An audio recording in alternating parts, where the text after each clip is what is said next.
सरकार ने कह दिया, अखबार में आ गया लिखित ये कि जिसकी सालाना आय 1,80,000 से कम है हरियाणा में, उनके बच्चे अगर गवर्नमेंट स्कूल में जाते हैं तो 500 रुपए फीस देंगे। फ्री में नहीं, 500 रुपए फीस देनी पड़ेगी। और अगर उनके बच्चे प्राइवेट स्कूल में जाते हैं तो सरकार उनको 1100 रुपए देगी। ये तो उनको मिलेंगे अगर उनके बच्चे जाएंगे तो, और ये उनको देने हैं। अब बताओ आदमी क्या करेगा? देने वाला काम करेगा, मिलने वाला काम करेगा? भाई आदमी का बच्चा अगर गवर्नमेंट में जाता है तो पैसे देगा और प्राइवेट में जाएगा तो सरकार देगी। बताओ आदमी क्या करेगा? प्राइवेट भेजेगा, अपने घर से 500 क्यों लगाएगा? एक तो सरकारी, एक तो प्राइवेट। तो आम जो ये गरीब आदमी अपने बच्चे को कहाँ भेजेगा? ये देखो कितनी अच्छी चाल है, अगर तुम्हें समझ में आया तो। ये चल रही है सरकार। 1100 रुपए सरकार कहती है हम भर देंगे आपके बच्चे के, आपको चिंता नहीं करनी। अगर आपने सरकारी में पढ़ाया तो कितने रुपए लेंगे? 500। तो आदमी सोचेगा दो बच्चे हैं, क्यों 1000 रुपए फूकूं, इससे बढ़िया प्राइवेट भेजूं, सरकार देगी मेरे बच्चे के पैसे, देगी भी सरकार। 1-2 साल बाद क्या होगा? सारे सरकारी स्कूल धीरे धीरे क्या हो जाएंगे? खत्म हो जाएंगे, खाली हो जाएंगे, बिल्डिंग खाली, एडमिशन 0। 1 साल 2 साल 5 साल बाद क्या होगा? सारे एडमिशन 0 0 0। फिर सरकार दिखाएगी बजट में कि तो घाटे का नुकसान का सौदा है, सरकारी स्कूल बंद पड़े हैं जी, बिना बात इन टीचर्स को हम इतनी सैलरी दे रहे हैं, चपड़ासी रखे हुए हैं, हेडमास्टर है, कोई बेल बजाने वाला है, बच्चा तो कोई आता नहीं। तो कहेंगे काम करो, इसको बेचो, इस प्रॉपर्टी को बेचना स्टार्ट करो। सरकारी प्रॉपर्टी है, हर गांव में सरकारी स्कूल है। आप सोचो कितने स्कूल होंगे भारत में। धीरे धीरे करके अगले आने वाले 5 से 7 साल का भारत ऐसा बता रही हूँ मैं, जो होगा देखना तुम्हारे सामने।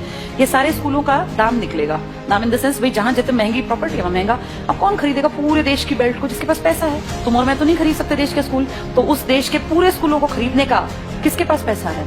अंबानी और अडानी ये ले लेंगे सरकार से कि जी हम इतने करोड़ रुपए आपको देते हैं, सरकारी स्कूलों के बदले हम डेवलप कर लेंगे। और फिर सरकार 1-2 साल बाद कहेगी हम बहुत नुकसान में जा रहे हैं, हमारे बस की 1100 रुपए देने नहीं है।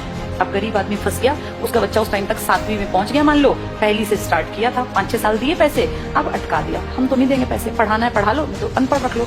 अब वो बेचारा गया कि वापस सरकारी में जाके देखो तो सरकारी पे तो ताला है, बोर्ड बदला हुआ है। किसके पास है वो बोर्ड? अब अंबानी। अब अंबानी अडानी प्राइवेट स्कूल है, तो वो जाके फीस पता करेगा तो भैया मैं तो नहीं पढ़ा सकता। वहां से भी गया और वहां की औकात नहीं है, दोनों गए। आने वाले समय में आदमी वो पढ़ा पाएगा जिसके पास बहुत ज्यादा पैसा होगा। देखते देखते तुम्हारी सारी सुविधाएं सरकार से छीन छीन के किसके पास पहुंचाई जा रही हैं? प्राइवेट। बस तुम्हें समझ में लेट आएगा, जब तक समझ में आएगा फिर चीख चिल्ला लेना, फिर थोड़ी ना कुछ होगा। सरकार वापस थोड़ी ना लेती है किसी भी चीज को, दे दी सो दे दी। मैं तुम्हें अपना एग्जाम्पल देती हूँ। जब मैं जॉब में आई थी ना, उस टाइम पर हमारा पहला बैच था जिनकी पेंशन बंद की गई थी। मैं उसकी खुद, जैसे मान लो लाइव तुम्हारे सामने एग्जांपल हूं, जिनकी सबसे पहली पेंशन बंद हुई वो हमारा बैच था। हमें समझ नहीं आया कि सरकार ने क्या किया, क्योंकि उस टाइम हमारी उम्र थी 20-21 साल। 20-21 साल के बच्चे को थोड़ी ना पेंशन की कीमत पता है। लेकिन अब जब उम्र बढ़ रही है तो समझ में आ रहा है सरकार ने सब कुछ खत्म कर दिया बुढ़ापे का। तुम्हारे माँ बाप अगर किसी के गवर्नमेंट जॉब में थे और अगर वो रिटायर्ड हैं तो तुम्हें इसकी कीमत पता होगी।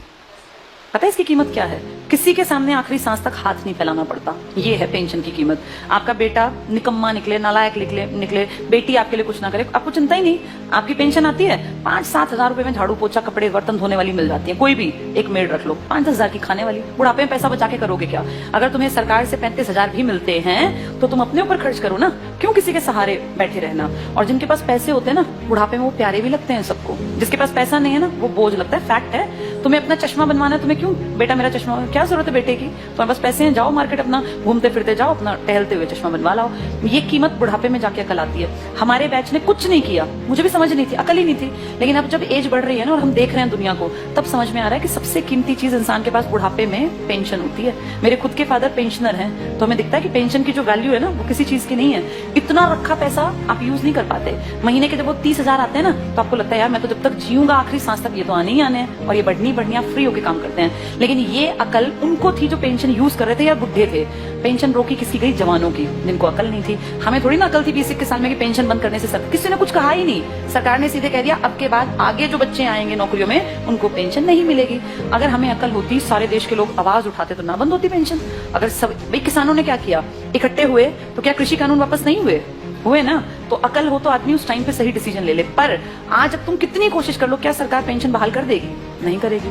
मतलब ना के बराबर है। एक आधा राज्य को करे, लालच में 1-2 साल में कह दे, पर वैसे नामुमकिन बराबर है। इसीलिए जब चीजें बंद हो रही होती है ना, तब जागना होता है कि सरकार गलत कर रही है। अब सरकार स्कूलों की तरफ गलत कर रही है।